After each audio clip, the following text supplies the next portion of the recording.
Move along. You don't belong here. The voice was cold, commanding, and laced with a sharp edge of disdain.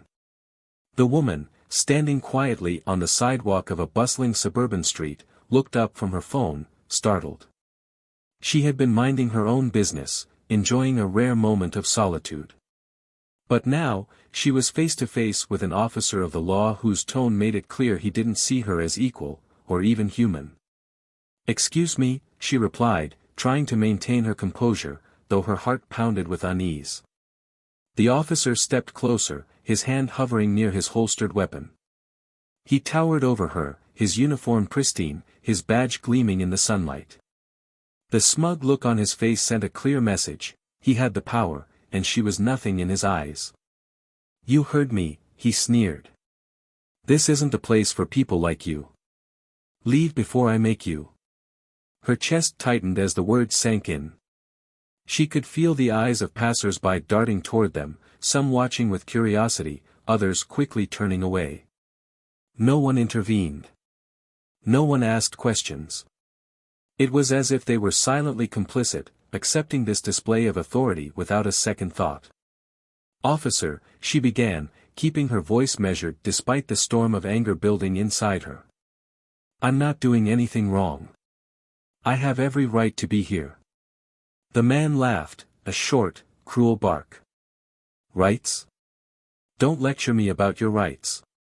Move. Now." The tension in the air was suffocating. She could feel her hands trembling, not from fear, but from a familiar mix of frustration and rage.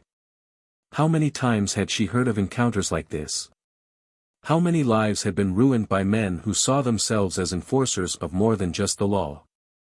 She stood her ground, determined not to give him the satisfaction of seeing her retreat. "I'm not going anywhere," she said firmly, lifting her chin. The officer's smirk faded. His expression hardened into something darker, more menacing. "Is that so?" he said, stepping closer, invading her personal space. "I've got ways of handling defiance." And then it happened. Without warning, he raised his boot and kicked her hard in the shin. The pain shot through her leg, but it was nothing compared to the shock of the act itself. She staggered back, struggling to keep her balance, her breath catching in her throat.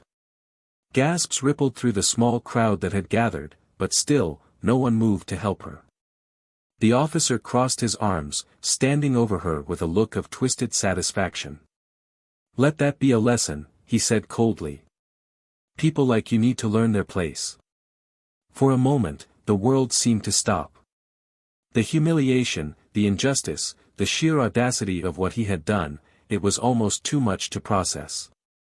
But as she straightened up, her hand instinctively brushing the dirt from her pants, something shifted inside her. This wasn't going to end the way he thought. Not today. "You have no idea who I am," she said, her voice steady now, filled with a quiet power that made the officer blink.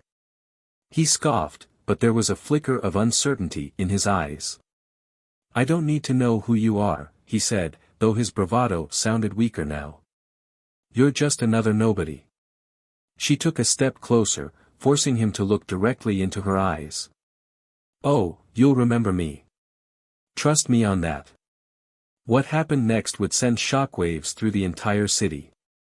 The smug officer, so secure in his authority, so certain of his untouchable status, would soon find himself at the center of a storm he never saw coming.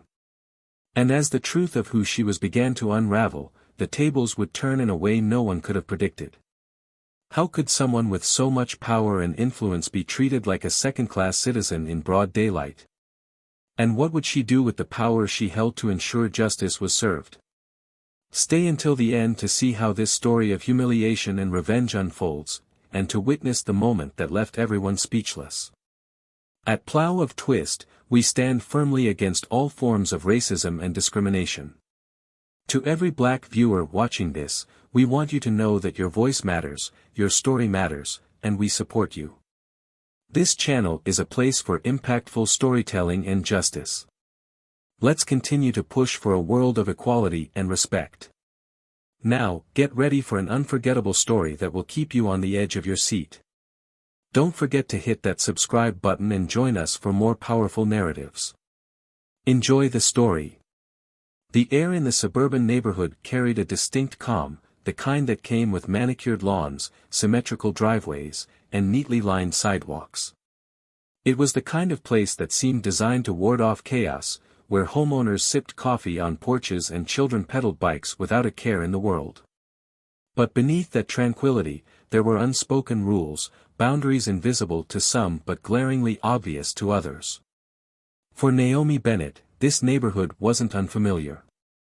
As the governor of the state, she often found herself in similar settings, places that prided themselves on appearances while subtly excluding people who didn't fit their mold. She had grown up far from this kind of affluence, raised in a tight-knit black community that taught her resilience, strength, and the value of her voice. Her journey to the governorship wasn't just a story of breaking barriers, it was one of surviving systems that were never built for someone like her. Today, Naomi wasn't here as Governor Bennett. She wasn't flanked by aides or cameras, nor was she draped in the armor of a tailored suit or surrounded by the power of her title. She was just Naomi, dressed casually in a fitted blazer, jeans, and sneakers, trying to blend into the anonymity of the crowd. She had come to this neighborhood to attend a low-profile community meeting, a rare opportunity to listen directly to residents' concerns without the usual formalities of her office. She parked her car, a modest sedan that raised no eyebrows, on the edge of the street and began walking toward the small event space a few blocks away. The streets were busy, dotted with morning joggers and dog walkers, their casual nods and polite smiles betraying little about what they thought of a black woman walking alone through their neighborhood. Naomi was used to this. She had developed a thick skin over the years, an unshakable exterior that shielded her from microaggressions and outright hostility alike. But today, something felt different. There was an uneasiness in the pit of her stomach, a quiet reminder that no matter her accomplishments, she would never be truly invisible in places like this. As she strolled down the sidewalk, lost in thought, another figure entered the scene. Officer Mark Reynolds. He was a career cop, proud of his uniform, and even prouder of the authority it gave him. Mark wasn't the kind of man who questioned his actions or his beliefs.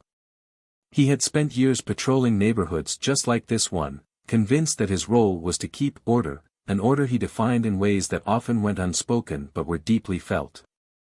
Mark's life was one of routine. He woke up early, kissed his wife on the cheek, and headed out for his shift with a sense of purpose. He believed he was a protector, a guardian of the ideals he held dear. But beneath his polished exterior was a man shaped by biases he refused to acknowledge. He saw himself as fair, just, and objective, though his track record told a different story. This morning, as Mark cruised through the neighborhood in his patrol car, he noticed Naomi walking alone. Something about her presence didn't sit right with him. She wasn't doing anything wrong, just walking, looking at her phone occasionally, and pausing now and then to admire the architecture of the houses. But for Mark, that was enough. She didn't belong here, and he decided it was his duty to investigate. He pulled his car to the curb and stepped out, his boots hitting the pavement with an authoritative thud. Naomi noticed him approaching and instinctively straightened her posture. She had been in situations like this before, where her presence was questioned without cause, and she knew the drill. But this time, the familiar mix of frustration and weariness hit harder than usual. She was tired of always having to prove herself, to justify her right to exist in spaces like these.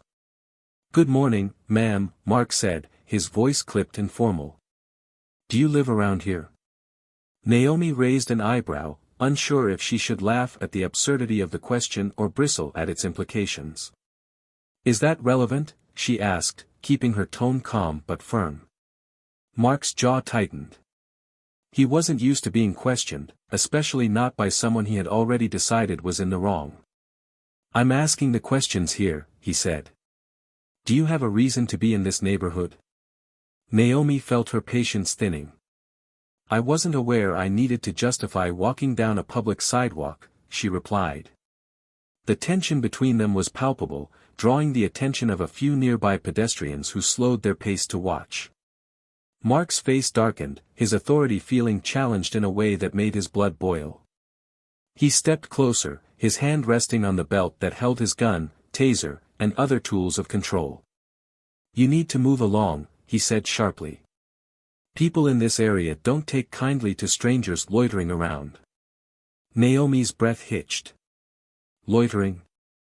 The word felt like a slap, a deliberate choice meant to diminish her presence and paint her as a threat. She glanced at the small crowd gathering around them, hoping someone would speak up, but their faces were blank, their gazes quickly diverting as if this confrontation was none of their business. "I'm not loitering," she said, her voice steady but tinged with defiance. "And I'm not going anywhere." Mark's eyes narrowed. He was used to compliance, not resistance, and his pride wouldn't allow him to back down. "Don't test me, ma'am," he warned. "Move along before this becomes a problem." Naomi stood her ground, her heart pounding with a mix of anger and disbelief. She knew what was happening here, knew that this man saw her as less than human, and she wasn't about to let him strip her of her dignity. But before she could respond, Mark made his next move, a calculated escalation meant to remind her of his power. Without warning, he stepped forward and shoved her shoulder hard enough to make her stumble. The crowd gasped, a collective intake of breath that echoed the shock Naomi felt. She caught herself before falling, her hand instinctively reaching out to steady herself against the nearest object. Mark smirked, the expression on his face one of smug satisfaction. "Let that be a lesson," he said coldly. "You're not welcome here." Naomi straightened up, her body tense but her resolve unshaken. She locked eyes with him, her gaze unwavering despite the humiliation and rage coursing through her veins. "You just made the biggest mistake of your life," she said quietly, her words carrying a weight that even Mark couldn't ignore. The crowd murmured, their discomfort growing as they realized this wasn't just an ordinary confrontation. Something significant was brewing, something that would ripple far beyond this quiet suburban street. Naomi didn't need to say anything else. She turned and walked away, leaving Mark standing there, his smug expression faltering as he watched her disappear into the distance. He didn't know who she was, not yet. But soon, he would find out. And when he did, the consequences would be more than he could have ever imagined. The air in the governor's office was heavy with an unusual silence. Naomi Bennett sat at the long mahogany table, her fingers tapping rhythmically against its polished surface. The room, adorned with awards, commendations, and framed photos of her milestones in public service, usually felt like a sanctuary. Today, it was anything but. The events of the morning replayed in her mind like a relentless loop, each detail etched vividly into her memory, the officer's sneer, the condescending tone, and, most of all, the humiliating shove. Across from her, her chief of staff, Elena Ward, stood with her arms crossed, concern etched deeply into her features. "This can't be ignored, Naomi," Elena said firmly. "What he did was not just disrespectful, it was criminal. We have to act." Naomi shook her head slowly, her jaw tight. "I know, Elena. But it's not just about me. This isn't the first time something like this has happened, and we both know it won't be the last." Elena leaned forward, her voice low but urgent. "Then make it count. You have the platform, the resources. This isn't just a personal fight, it's a statement." Naomi's eyes locked with Elena's, a fire flickering behind them. She had spent her entire career fighting battles just like this, but this one felt different. It was personal in a way that none of the others had been. And yet, she couldn't afford to let her emotions cloud her judgment. "What's our first step?" Naomi asked, her voice steady. Elena didn't hesitate. "We find out everything we can about Officer Mark Reynolds. His record, his history, anything that shows this isn't an isolated incident. If there's a pattern, we expose it." Naomi nodded, the tension in her shoulders easing slightly as the plan began to take shape. "Good. But we do this carefully. I don't want this to turn into a spectacle.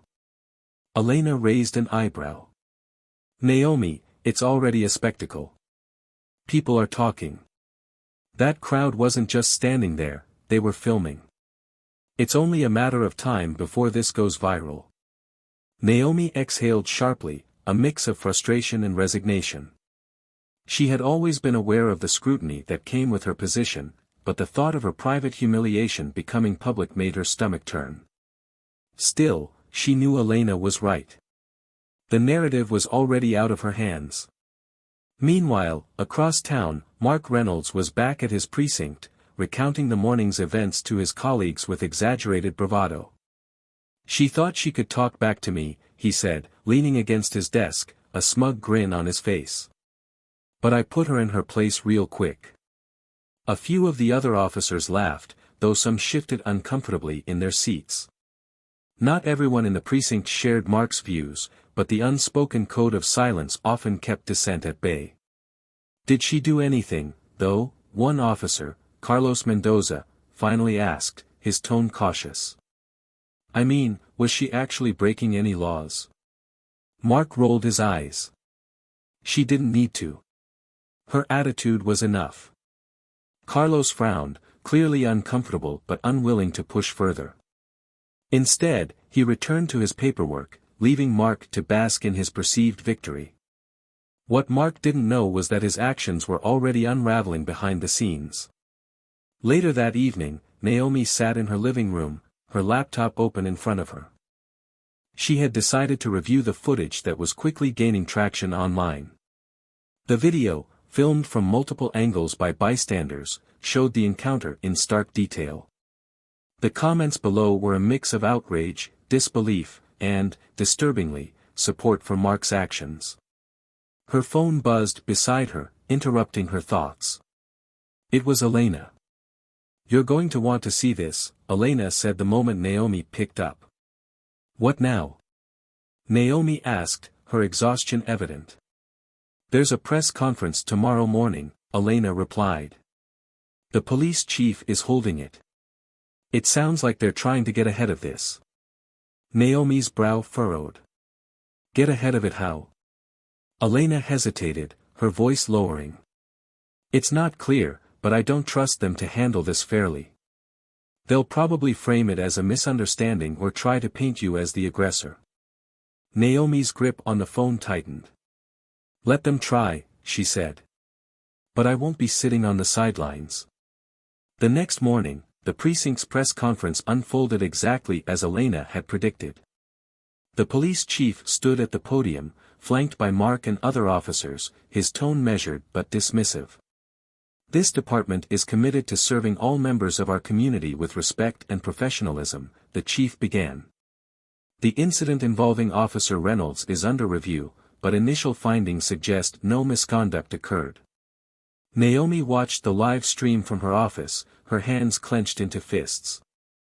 The blatant attempt to sweep the incident under the rug was infuriating, but it only strengthened her resolve. She turned to Elena, who was standing nearby, her expression equally grim. Contact the press, Naomi said. I'm holding my own conference this afternoon. By the time Naomi took the podium hours later, the room was packed with reporters, their cameras trained on her every move. She addressed them with the poise and conviction that had become her trademark, but there was an edge to her voice that betrayed the depth of her anger. What happened to me yesterday was not an isolated incident, she began. It was a reflection of a system that allows prejudice and abuse to go unchecked. And I will not stand by and let this be another story that gets buried. Her words were met with a mix of applause and murmurs, the crowd hanging on her every syllable. But even as she spoke, Mark was watching from his precinct, his smug confidence beginning to waver. He hadn't expected her to fight back, and certainly not with this level of determination. What's she going to do? One of his colleagues asked, clearly nervous. Mark shook his head, though his usual bravado was nowhere to be found. She's bluffing. She can't do anything. But deep down, Mark knew that wasn't true. Naomi wasn't just any citizen, she was the governor. And she wasn't bluffing. As the hours turned into days, the pressure on the precinct mounted. Reporters began digging into Mark's record, uncovering complaints of misconduct that had been quietly dismissed. Community leaders demanded action, organizing protests outside the station. And all the while, Naomi continued to push forward, her determination unyielding. Mark could feel the walls closing in, the life he had built slowly unraveling. He tried to maintain his composure, but the cracks were beginning to show. He knew something big was coming, something that would change everything. And as he sat alone in his office late one night, the weight of his actions finally began to sink in. But what exactly would happen next? That was the question no one could answer, and the one that left everyone holding their breath. The air inside the courtroom was thick with tension. The polished wooden benches were packed with reporters, activists, and curious onlookers, all whispering among themselves. The case had captured the city's attention like wildfire. At the center of it all sat Naomi Bennett, poised and resolute, her gaze fixed on the front of the room. Across from her, Mark Reynolds shifted uncomfortably in his seat, his jaw clenched tightly. The day had finally arrived, the moment Naomi had been meticulously preparing for. It wasn't about personal vengeance. It was about accountability, about setting a precedent that abuse of power, no matter how systemic or deeply ingrained, would not go unanswered. She had waited patiently, gathering every piece of evidence, ensuring every step was unassailable. The judge's gavel struck, calling the room to order. Mark's attorney, a man with a polished demeanor and a reputation for defending difficult clients, rose confidently. He adjusted his tie and began his statement, spinning a narrative of misunderstanding and overreaction, painting Mark as a dedicated officer caught in a moment of stress. But Naomi had anticipated this. She sat still, unflinching, as her own attorney, Derek Lewis, rose to counter. Derek, a seasoned litigator with a commanding presence, had spent weeks building the case. He had the video evidence, the eyewitness testimonies, and, most importantly, the truth on his side. "Ladies and gentlemen," Derek began, his voice steady and clear, "what you're about to hear is not just a story of one officer's actions, but a pattern of abuse that thrives in the absence of accountability." He paused, letting the weight of his words settle over the room. Naomi watched as Mark's expression faltered, his usual confidence replaced by a flicker of uncertainty. The first witness took the stand, a woman who had been part of the crowd that day. Her testimony was detailed and damning, painting a vivid picture of the officer's behavior. As she recounted the shove, the tone of his voice, and the way he smirked afterward, the room fell silent. Mark's attorney tried to discredit her, but her story was unshakable. Then came the video. Naomi had seen it countless times, but watching it now, with the entire courtroom's eyes glued to the screen, was different. The gasps that rippled through the room were audible as the footage played, showing Mark's blatant aggression.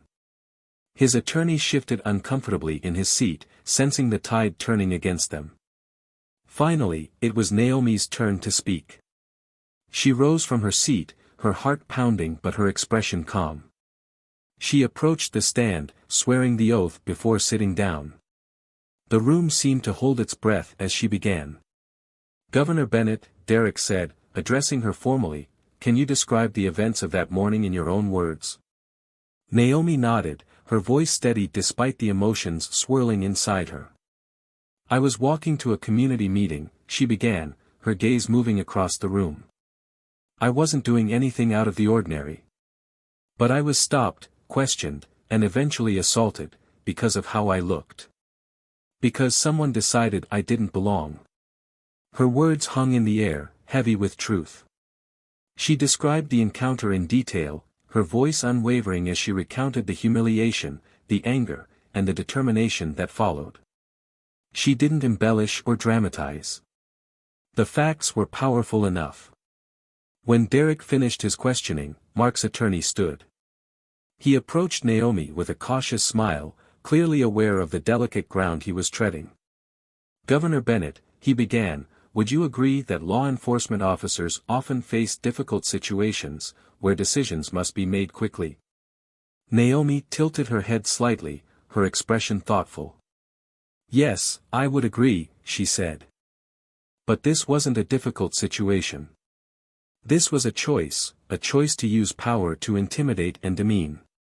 The attorney pressed on, but Naomi remained composed, her answers sharp and deliberate. Each time he tried to twist her words, she brought the focus back to the core issue, Mark's abuse of authority. By the time the questioning ended, it was clear that the room was on Naomi's side. Mark sat rigidly at the defense table, his face pale, his hands clenched tightly in his lap. His confidence had been replaced by a palpable fear. He had underestimated her from the beginning, and now, the consequences of his actions were crashing down around him. As the closing statements began, Derek delivered a powerful summation, his voice ringing with conviction. This case isn't just about one incident, he said. It's about sending a message, that no one is above accountability, and that we will not tolerate injustice in any form. The jury deliberated for hours, the tension in the room growing with each passing moment.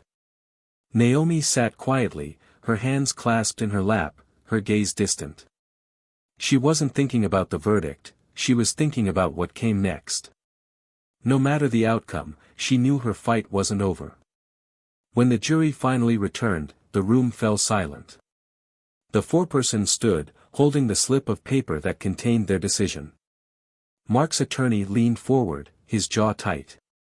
Naomi remained still, her expression unreadable. We, the jury, find the defendant. The pause stretched unbearably, the weight of the moment pressing down on everyone in the room. Guilty on all counts. The room erupted. Reporters scrambled to file their stories, activists cheered, and Mark's face crumpled as the reality of his situation hit him. For Naomi, it wasn't about celebration. It was about justice not just for herself, but for everyone who had ever been in her position and been denied it.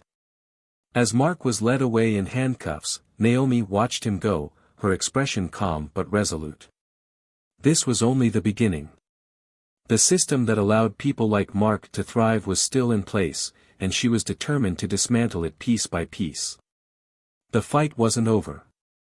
But for the first time in a long time, Naomi felt a glimmer of hope. And that was enough to keep her going. As the courtroom emptied, the echoes of the gavel's final strike still lingered in the air. Naomi sat at the plaintiff's table, her hands resting lightly on its surface. The verdict was a victory, but it didn't feel like the end. There was a weight that hadn't lifted, a pressure that reminded her that this fight, though won, was just one of many battles still ahead. Elena approached, her heels clicking against the polished floor.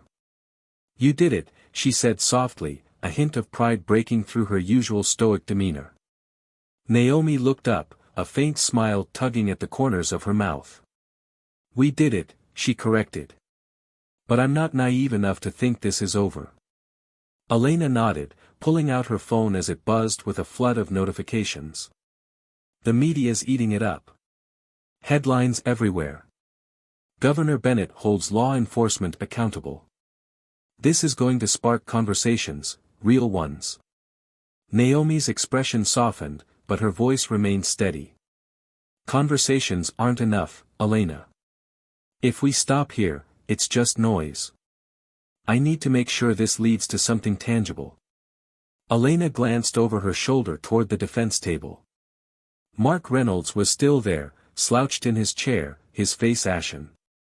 His attorney stood beside him, whispering urgently, but Mark seemed lost in his own world. For a man who had spent years wielding power with impunity, the realization of his downfall was a heavy blow. Do you want to talk to him? Elena asked cautiously. Naomi's gaze followed hers, landing on Mark. She hesitated, a swirl of emotions rising within her, anger, pity, and an unshakable sense of responsibility. Yes, she said finally. I think I do. Elena's brow furrowed. Are you sure that's a good idea? I need him to hear me, Naomi said, her tone firm. Not for his sake, but for mine. Elena nodded reluctantly. All right. I'll give you space. As the room cleared, Naomi stood and made her way toward Mark. He looked up as she approached, his eyes red and weary. For the first time, the smugness was gone, replaced by something resembling regret. "Governor," he said, his voice hoarse. She held up a hand, silencing him. "Don't," she said firmly. "I didn't come here for an apology. I've heard enough empty words in my life." Mark's mouth snapped shut, his eyes dropping to the table in front of him. For a moment, the silence between them was thick and uncomfortable. Naomi took a seat across from him, folding her hands on the table. "Do you understand what you did?" she asked, her voice steady but sharp. "Not just to me, but to everyone who watched, to everyone who's ever been in my position." Mark hesitated, his shoulders sagging as he exhaled deeply. "I thought I was doing my job," he said finally. "I thought I was protecting this community." "Protecting them from what?" Naomi shot back, her tone laced with disbelief. "A black woman walking down the street? Tell me, Mark, what exactly about me threatened you so much?" He opened his mouth to respond, but no words came out. The weight of her question hung in the air, demanding an answer he didn't have. Naomi leaned forward, her voice softening but losing none of its intensity. "You didn't see me," she continued. "You saw a stereotype, a projection of your own fears and biases. And because of that, you chose to humiliate me, to remind me of my place." Mark's eyes glistened with unshed tears, his hands clenching into fists. "I didn't mean to." "Yes, you did," Naomi interrupted, her voice rising. "Maybe not consciously, but deep down, you meant every word, every action. And that's the problem, Mark. That's why this isn't just about you. It's about a system that taught you it was okay to treat me that way." Mark's head dropped further, his breathing uneven. For the first time, he looked like a man truly confronting the consequences of his actions, not just legally, but morally. "What happens now?" he asked quietly, his voice barely above a whisper. Naomi straightened, her expression unreadable. "That depends on you," she said. "You can sit here and wallow in self-pity, or you can do something. Use your voice to acknowledge what you've done, to expose the culture that allowed you to do it." Mark glanced up, his eyes searching hers. "And if I don't?" "Then you'll just be another man who got what he deserved," Naomi replied bluntly. "But if you want to be more than that, the choice is yours." She rose to leave, her movements deliberate. Mark watched her go, his mind racing with conflicting emotions, shame, anger, and a faint glimmer of something he hadn't felt in years, responsibility. As Naomi stepped out of the courtroom, the flash of cameras greeted her, reporters shouting questions from all sides. She paused, her gaze sweeping over the crowd before she raised a hand for silence. "This isn't the end," she said, her voice strong and clear. "What happened here today is a step forward, but it's not enough. We need systemic change. We need accountability, transparency, and justice, not just for me, but for everyone." The crowd erupted into applause, the energy electric. But as Naomi descended the courthouse steps, her thoughts were already on the next step. The road ahead was long, and the fight was far from over. But she was ready. She always had been. The aftermath of the trial sent ripples through the city. For days, the story dominated headlines, not just locally but across the nation. People debated the case in cafes, on social media, and in living rooms, their voices swelling with opinions on justice, accountability, and systemic reform. But in the eye of the storm, Naomi Bennett kept moving forward. There was no time to bask in the victory, too much work was left to be done. Inside the governor's office, Naomi sat at the head of a long table surrounded by her senior advisors. The atmosphere was tense but focused. A whiteboard at the front of the room was covered in notes, diagrams, and potential strategies, all aimed at tackling the structural issues that had allowed someone like Mark Reynolds to operate unchecked for so long. "We need to move quickly," Elena said, flipping through a stack of papers. The public is paying attention right now, but that window won't stay open forever. We have to capitalize on this momentum. Naomi nodded, her eyes scanning the room. Agreed. What's our most immediate priority? Derek leaned forward, pointing to a section of the board. Police accountability measures. Body cameras, independent review boards, mandatory bias training, these are the things people want to see addressed first. And unions? Naomi asked, her voice sharp. What about the protections that shield officers from consequences? Derek hesitated. That's a tougher fight. Police unions have a lot of political clout, and going after them directly could backfire. We'd need to build coalitions, line up support from lawmakers, and prepare for a long battle. Naomi exhaled deeply, the weight of the task pressing down on her. Then we start building those coalitions now. Schedule meetings with community leaders, legislators, and anyone else who's willing to stand with us. I don't care how difficult it is. If we don't challenge the root of the problem, we're just putting a band-aid on a bullet wound. As the team dispersed to begin their assignments, Naomi remained seated, her thoughts racing. The trial had been personal, but this was bigger than her. It was about dismantling a system that had failed so many for so long. And while the public's support was encouraging, she knew how easily progress could stall when the spotlight faded. Meanwhile, Mark Reynolds sat alone in his modest apartment, the weight of his new reality pressing down on him like a physical force. His resignation had been immediate, and with the guilty verdict hanging over him, any hope of continuing his career in law enforcement was gone. The uniform that had once been a symbol of his authority now felt like a relic of a life he could barely recognize. On his kitchen table lay a stack of mail, unpaid bills, legal documents, and a letter from a former colleague urging him to stay strong. He hadn't opened most of it. The days since the trial had blurred together in a haze of shame and self-loathing. He hadn't left the apartment, hadn't spoken to anyone except his attorney. But tonight, as he stared at the ceiling, an idea began to form in his mind, a question he couldn't shake. What if Naomi had been right? What if his actions weren't just the product of a bad day or a momentary lapse in judgment? What if the system he had dedicated his life to was as broken as she claimed? The thought terrified him, but it also stirred something deeper. For the first time, he considered the possibility that he could do more than wallow in his mistakes. He could try to make amends, even if it wouldn't erase the harm he had caused. The next morning, Mark made a call. His voice was shaky as he left the message, unsure if it would even be returned. "Governor Bennett," he said after the beep. "It's Mark Reynolds. I need to talk to you." When Naomi heard the message, her first reaction was skepticism.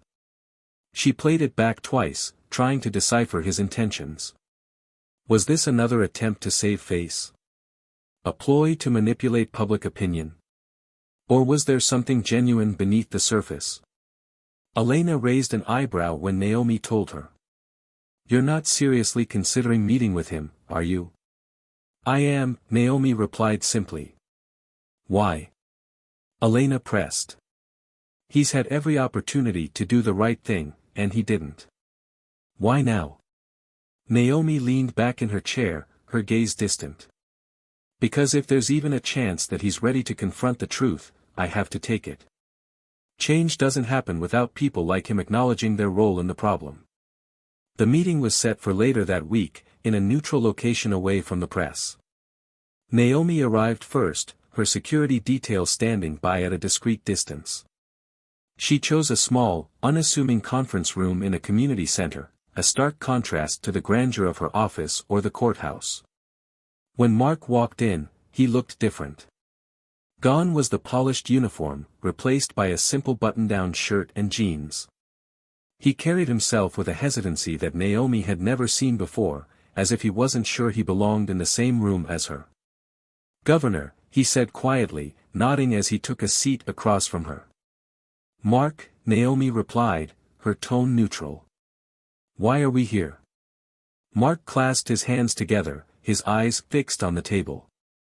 Because I've been thinking, he began. About what you said. About what I did. And I don't know how to fix it. Naomi studied him carefully, searching for any sign of insincerity. You can't fix it, she said bluntly. But you can start by being honest. Not just with me, but with yourself. Mark nodded, swallowing hard. I've been lying to myself for a long time, he admitted. Telling myself I was just doing my job, that it wasn't personal.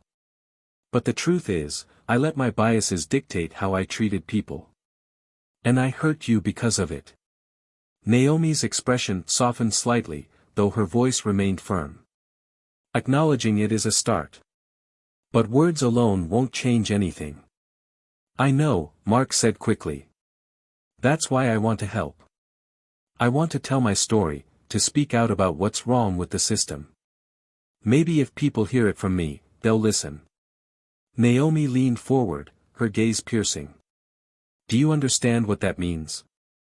You'll be going against the very institution that protected you. The backlash will be severe. I deserve it, Mark said without hesitation. But if it means making things right, even a little, I'll take it.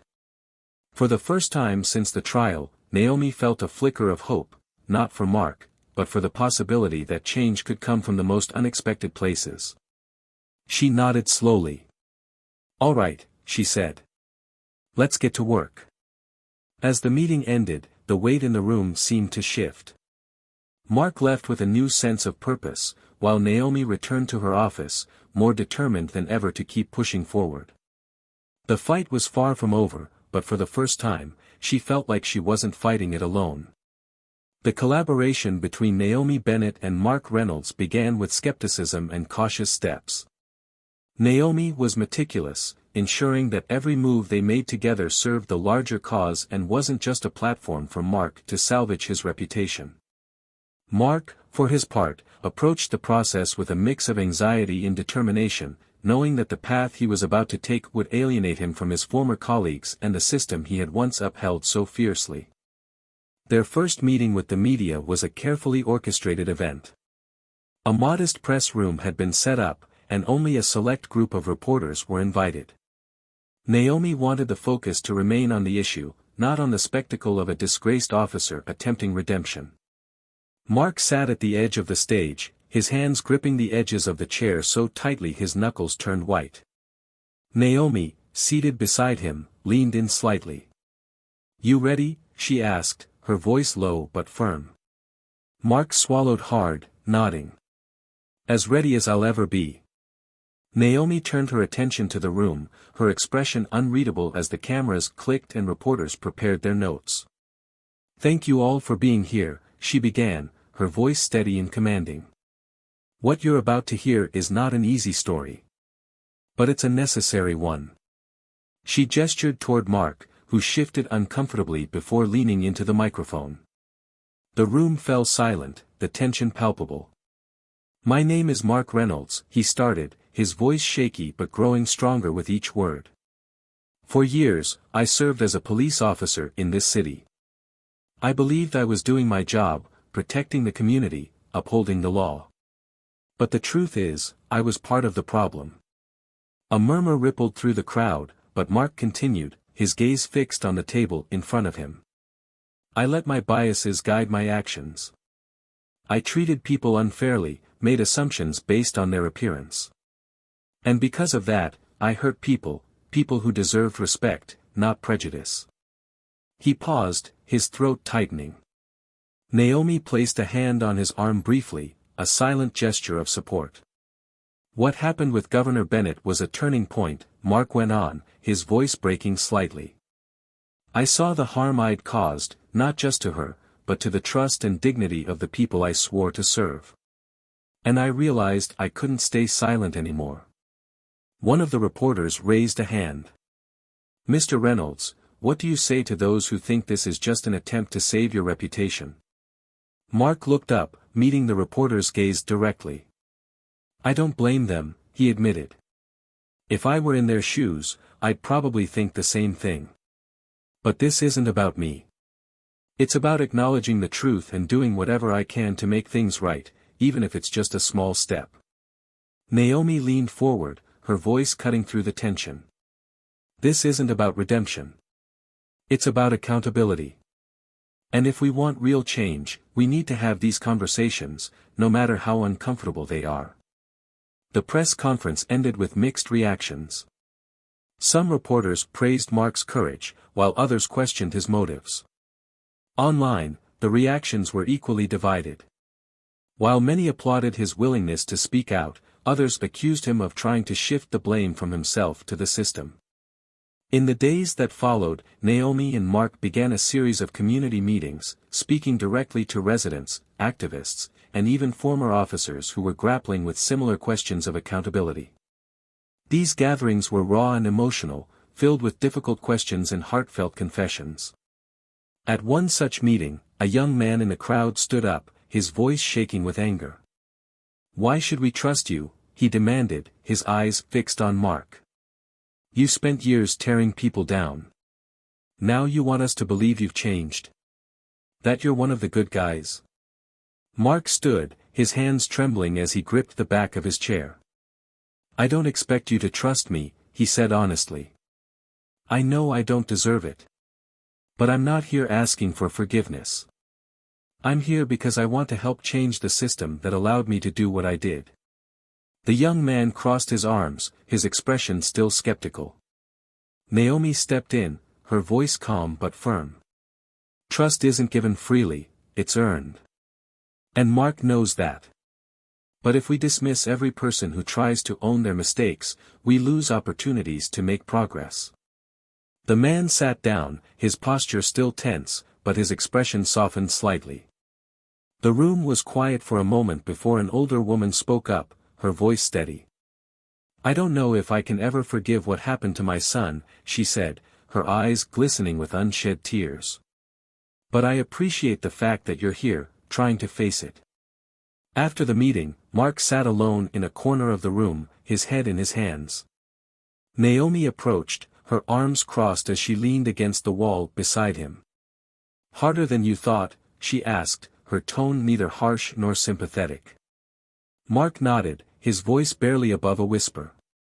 "It's like every word I say is a reminder of how much damage I've done."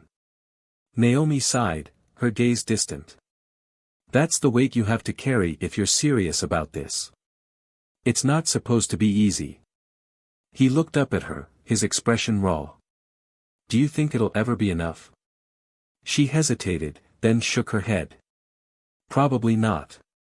But that doesn't mean you stop trying." Their work continued, and slowly, the conversations began to shift. More people started attending the meetings, not just to confront Mark, but to engage in discussions about solutions. Lawmakers began to take notice, and proposals for reform started gaining traction. But not everyone was supportive. Mark began receiving threats, anonymous letters, angry phone calls. One morning, as he walked to his car, he found the windshield smashed and the word "traitor" spray-painted across the hood. He called Naomi immediately, his voice shaky. "I don't know if I can keep doing this," he admitted. "It's too much."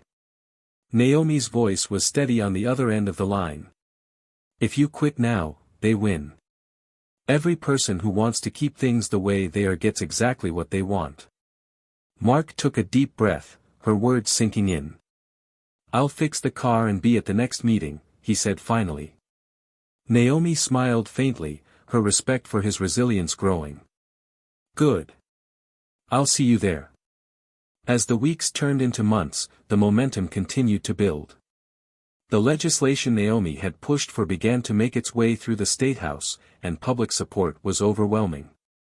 Mark's story became a rallying point for change, a testament to the power of owning one's mistakes and using them to fuel progress. But beneath the victories, Naomi knew the work was far from over. Each step forward was met with resistance, and the challenges ahead were daunting.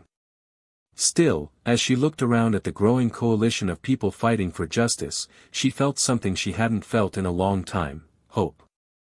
The conference room was buzzing with activity as community leaders, activists, and legislators filtered in, each finding their place around the sprawling oval table. Naomi Bennett stood near the window, her back to the room as she looked out at the city skyline. The weight of the moment pressed heavily on her shoulders. This wasn't just another meeting, it was a turning point. The proposed reforms they had spent months drafting were about to be finalized and presented to the legislature, and the stakes couldn't be higher. Elena approached, a thick binder tucked under her arm. "Everyone's here," she said softly. "They're waiting for you." Naomi turned, her expression calm but resolute. "Then let's get started." As she moved to the head of the table, the room fell silent. All eyes were on her, the weight of their collective hope and expectation palpable. She placed her hands on the table, her gaze sweeping over the group. "Thank you all for being here," she began, her voice steady. "What we're about to discuss isn't just policy. It's a statement, a declaration that we won't accept the status quo any longer." She gestured toward the binder in Elena's hands, which was promptly placed in front of her. Naomi opened it, revealing the comprehensive plan they had spent months crafting. It covered everything from police accountability measures to community investment programs, each section meticulously detailed and backed by data. "This is our blueprint for change," Naomi said, her tone firm. "But it's more than just words on paper. It's a promise to the people of this state that we will do better." The discussion that followed was intense and passionate. Some participants praised the plan's ambition, while others raised concerns about its feasibility. Naomi listened carefully, addressing each point with a combination of patience and determination. Mark Reynolds, who had been invited to the meeting as a gesture of inclusion and accountability, sat quietly near the end of the table. He had been hesitant to attend, unsure of how his presence would be received. But as the conversation unfolded, he found himself speaking up. "I know I don't have the right to tell anyone here what's best," Mark said, his voice low but steady. "But I've seen firsthand how broken the system is. And I've seen what happens when people like me abuse their power. This plan, it's a start. And it's more than we've ever had before." The room fell silent, Mark's words hanging in the air. Naomi watched him closely, her expression unreadable. After a moment, she nodded. "Thank you, Mark," she said simply. As the meeting continued, Naomi felt a growing sense of momentum. For the first time in months, it seemed like they were on the verge of something tangible. But she also knew that the road ahead would be fraught with challenges. Later that evening, Naomi sat alone in her office, reviewing the final draft of the proposal. The room was quiet except for the soft hum of her desk lamp. She was exhausted, but the thought of giving up never crossed her mind. Her phone buzzed, breaking the silence. It was Mark. She hesitated for a moment before answering. "Governor," he said, his voice tinged with nervousness. "I just wanted to thank you for letting me be part of this." Naomi leaned back in her chair, her eyes drifting to the ceiling. "You've earned your place at the table, Mark. But this isn't about gratitude, it's about responsibility." "I know," he replied. "But still, it means a lot." There was a pause before Naomi spoke again. "How are you holding up?" Mark hesitated. "Honestly? It's been hard. Every time I speak, I feel like I'm reopening old wounds, for myself and for everyone I've hurt. But it also feels necessary." Naomi nodded, even though he couldn't see her. "It is necessary. And it's not supposed to be easy. But if you stay the course, you'll make a difference." The next day, Naomi and her team presented the proposal to the state legislature. The room was packed, with standing room only as reporters and members of the public gathered to witness the historic moment. Naomi stood at the podium, her voice unwavering as she outlined the plan's key points and the urgent need for reform. "This isn't just about fixing what's broken," she said, her gaze sweeping over the crowd. "It's about building something better. Something fair. Something just." As she spoke, Mark sat in the audience, his hands clasped tightly in his lap. He could feel the eyes of the crowd on him, some filled with curiosity, others with lingering resentment. But he kept his focus on Naomi, her words resonating deeply within him. When the presentation ended, the room erupted into applause. But Naomi knew the hardest part was yet to come. The proposal would face scrutiny, debate, and pushback from those who were resistant to change. But she was ready for the fight. In the days that followed, Naomi's schedule was relentless. Meetings with lawmakers, interviews with the media, and town halls with constituents filled her time. Mark, too, found himself in the spotlight, speaking at events and sharing his story in ways that felt both cathartic and deeply uncomfortable. One evening, after a particularly heated town hall, Mark and Naomi found themselves sitting on the steps of the community center, the crowd having long since dispersed. The night was cool, the air filled with the faint hum of distant traffic. "I never thought I'd end up here," Mark admitted, his voice quiet. "Not just physically, but here. On the other side." Naomi glanced at him, her expression thoughtful. "People change," she said simply.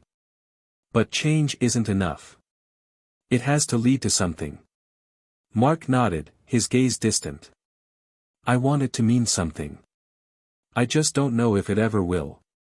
"It will," Naomi said firmly. "Maybe not in the way you expect, but it will." As the weeks turned into months, the proposal gained traction. It wasn't without its setbacks. Intense lobbying from police unions and opposition from certain lawmakers created significant hurdles. But Naomi and her team pressed on, fueled by the support of the community and the growing demand for change. Mark continued to play his part, despite the personal toll it took on him. He faced criticism from all sides, with former colleagues accusing him of betrayal and some activists questioning his motives. But he remained steadfast, driven by a desire to make amends. One night, as Naomi prepared to leave her office, she received a call from Mark. His voice was quieter than usual, filled with a mix of exhaustion and resolve. "I've been thinking," he said, "about everything we've done. And I realize now that it's not about fixing the past. It's about making sure it doesn't happen again." Naomi smiled faintly, her grip on the phone tightening. "That's the goal, Mark. And we're getting closer every day." The state legislature was packed on the day the vote was scheduled. Supporters of the reform bill filled the gallery, their presence a physical reminder of the stakes at hand. Naomi Bennett sat in a reserved section, her posture calm but alert. This was the culmination of months of work, a moment that would determine whether all their effort had been enough. One by one, legislators cast their votes. The room was tense, every whispered conversation abruptly silencing as each name was called. Naomi's hands rested lightly on the arms of her chair, her gaze fixed on the proceedings. Elena sat beside her, a tablet in her lap, ready to capture the final count. When the last vote was cast, the tally was read aloud. The bill had passed. Cheers erupted from the gallery, applause and shouts of triumph echoing through the chamber. Naomi exhaled deeply, a wave of relief washing over her as she stood to acknowledge the crowd. She had done it. They had done it. After the session, Naomi held a press conference on the steps of the Capitol. Her voice was strong and clear as she addressed the crowd and the cameras. "This is just the beginning," she said, her eyes scanning the sea of faces. "Real change doesn't happen overnight, and it doesn't end with one bill. But today, we've taken a significant step forward. Together, we've shown that when we stand united, progress is possible." Among the crowd was Mark Reynolds. He stood near the back, his hands in his pockets, a quiet observer of the historic moment. For months, he had been on a journey of accountability and transformation. The passing of the bill was as much a victory for him as it was for anyone else. But Mark knew his work wasn't done. The road to redemption was long, and this was just one step along the way. Later that evening, Naomi and Mark sat together in a small, quiet cafe. The weight of the day's events seemed to hang between them, but there was also a sense of closure. How does it feel? Mark asked, his voice low. Naomi took a sip of her tea, her gaze thoughtful. It feels right, she said after a moment. But it also feels like there's so much more to do. Mark nodded. You've built something incredible, Naomi. And I'm grateful I could be part of it. You've earned your place, she said, meeting his eyes. But remember, this isn't about gratitude. It's about responsibility. Keep using your voice. Keep pushing for change. Mark smiled faintly. I will. As they parted ways, Naomi felt a sense of calm she hadn't experienced in months. The fight wasn't over, but for the first time, she allowed herself to celebrate what they had accomplished. In the weeks that followed, the reforms began to take effect. Police departments across the state implemented new accountability measures, independent oversight boards were established, and community investment programs began to address the root causes of inequality. It wasn't perfect, and there were still challenges ahead, but the progress was undeniable. Mark Reynolds continued to speak out, sharing his story at events and forums. He became an advocate for reform, using his experiences to shed light on the flaws within the system. Though he still faced criticism, he found purpose in his work, knowing that he was contributing to a larger movement. For Naomi, the success of the bill was both a personal and professional milestone. It solidified her legacy as a leader who didn't just talk about change but made it happen. And while the journey had been difficult, it was a reminder of why she had entered public service in the first place. As the reforms began to ripple out, touching lives and reshaping communities, Naomi stood as a beacon of hope and resilience. Her determination and strength had not only transformed a state but had also inspired countless others to believe in the power of justice and accountability. Reflecting on the story, we're reminded that true progress often comes from the most difficult battles.